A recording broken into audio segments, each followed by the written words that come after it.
Abooluganda, Mukama waffe Yesu Kristo yeebazibwe. Nate era mbalamusiza mu linnya lya Mukama waffe Yesu Kristo, omwana wa Katonda omulamu. Amannya n'eddoboozi Daniel Rita. Weewaawo nga bwe nzize nga mbagamba era nnyongera okubajjukiza ku kujja kwa Mukama waffe Yesu, nga leero yampadde okwolesebwa kuno, ng'era nnina okukugamba abantu okubanga mumanya nti ekiseera kyo kiweddeyo. Olunaku olw'ekiro ky'olwaleero beekikeesezza olunaku olwaleero ku ssaawa nga 11 tubadde tulinako we tuli n'abantu, ne wabaawo emmotoka eyazze ng'evugibwa naye nga ya white, naye nga giddemu azze okutulagira bye tuteekeddwa okukola, naye nga yabadde nga Mukama waffe mwennyini. Kati abantu nga balaga tebakola bye yatulagira oba bye yabadde atugambye tebaabikola. Era bwe yamala okutulagira ekyalaze nti guruupu yonna gye twabadde nayo tebazzeemu kubeerawo. Kati bwe yakomyewo era ng'ali mu mmotoka y'avuga, yasanze tebaliiwo bonna be yalese alagidde okubaako bye bakola. Nabadde nva kusena mazzi, nagenze okulaba emmotoka ejja ne ntandika okufukirira ebimuli, ng'etuuse ne nfukirira ebimuli. Nabadde nfukirira ebimuli ng'era bw'ayogera n'amala n'agenda, naye ng'agambye nti atugambye kye tuteekeddwa okukola. Bwe babadde ng'amaze okutugamba kye tuteekeddwa okukola, kati abaabadde bataliiwo bagenze okudda ng'agenze, buli omu n'atandika okubuuza munne, okwebuuza nga nange bwe bambuuza nti agenze ko nze ye agenze. Era amaliriza okutugamba ekyokukola, takomawo kutulagira mulundi mulala. Nagenze okulaba ng'obudde buzibye, nga waliwo we bali mu kunaaliza abaana. Kati omwana eyasoose okunaaba kwe kumugamba ne mmuwa tawulo ne mugagenda mu nnyumba kubanga empewo nnyingi. Abooluganda, amazima gali nti bino byonna bye mbagamba oba bye batulagira okukola n'okukyuka, Mukama waffe atulagira tukyuke kubanga ali kumpi kutuuka.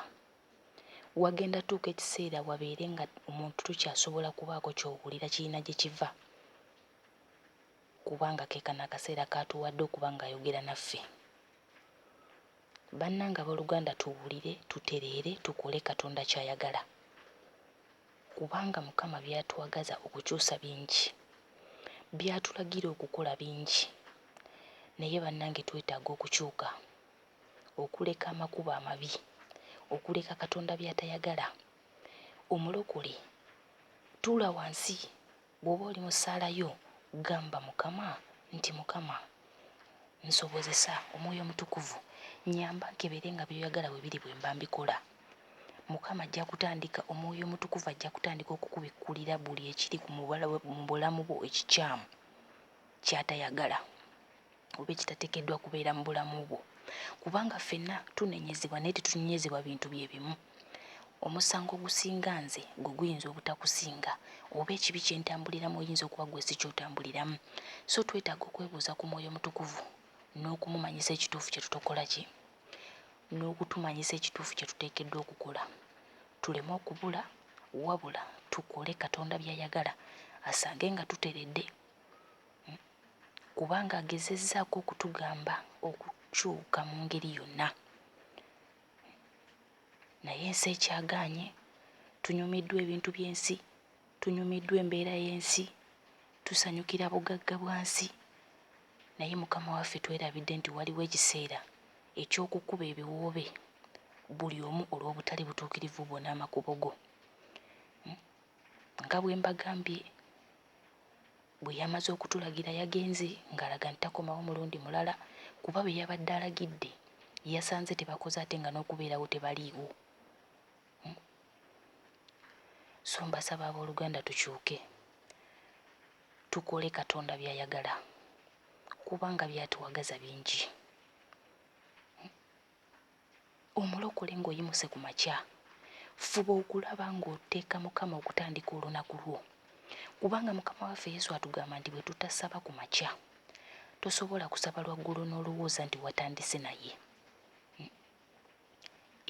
Ku makya kasita otasaba kitegeeza olunaku oba olutandise wekka Mukama waffe aba taliimu. Kati anaabeera anaakulungamya olunaku olw'obutayonoona. Bannange abooluganda tuyige ng'okkeera ku makya okukoowoola Mukama nga tumwebaza olw'obudde okukya tuteekenga n'olunaku mu maaso ge kubanga Kukungubaga 3 ayogera n'agamba nti buli ku makya gaba ekisa kiba kijja. Kati bw'otamusaba kisa ekyo kijja kyekirina okukumala okwawula ekibi n'ekirungi. Naye bw'otakimusaba, bw'otamwebaza, bw'otamuteeka, bw'otamutandisa lunaku, kitegeeza tewali wabeera agenda kukulungamya. Bannange tukyuke, Mukama waffe Yesu ali kumpi. Ensi tukiraba ng'ekyokusaaga, tukiraba ng'ekinyumo, tukiraba ng'ekintu ekyogeddwa buli lunaku. Abamu bayinza n'okukiyita oluyimba, naye leero biri siriyasi. Kyova olaba atulabula okuyita mu makubo ag'enjawulo tusobole okukyuka. Mbaagala nnyo munnange mwenna. Mukama waffe Yesu abaagala okudda gy'ali. Mukama waffe Yesu abaagala okunoonya amaaso ge. Mukama waffe Yesu ayagala okunoonya obutuukirivu bwe. Yagamba bwe tunadda gy'ali naye anaddanga gye tuli. N'agamba abantu bwe tunaddanga gy'ali ne twetoowazanga, Mukama anaakomangawo gye tuli, anaazibulanga amaaso ge okutulaba n'amatu ge okutuwulira, n'addangamu okusaba kwaffe. Mukama abampeera omukisa mu linnya erya Yesu.